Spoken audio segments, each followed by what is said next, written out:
পূর্ণিমিয়ার kidney operation করার জন্য ৪৩ ঘন্টার মধ্যে ১০ লক্ষ টাকা কালেকশন করলেন বিল্লাল ভাইয়ের টিম।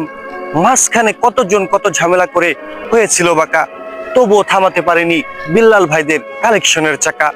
হাজারো বাধা বিপত্তিকে উপেক্ষা করে কালেকশন গেছেন চালিয়ে। কষ্ট করলে যে কেষ্ট মেলে এটা দেখছে সকলে। বিল্লাল ভাইয়ের এই টিমটাকে আমরা মন থেকে ভালোবাসি। সব সময় যেন তারা অসহায় মানুষের মুখে ফোটাতে পারে একটু হাসি। পূর্ণিমিয়ার কিডনি অপারেশন করার জন্য ৪৩ ঘন্টার মধ্যে ১০ লক্ষ টাকা কালেকশন করলেন বিল্লাল ভাইয়ের টিম। মাঝখানে কতজন কত ঝামেলা করে হয়েছিল বাঁকা, তবুও থামাতে পারেনি বিল্লাল ভাইদের কালেকশনের চাকা। হাজারো বাধা বিপত্তিকে উপেক্ষা করে কালেকশন গেছেন চালিয়ে। কষ্ট করলে যে কেষ্ট মেলে এটা দেখছে সকলে। বিল্লাল ভাইয়ের এই টিমটাকে আমরা মন থেকে ভালোবাসি। সব সময় যেন তারা অসহায় মানুষের মুখে ফোটাতে পারে একটু হাসি।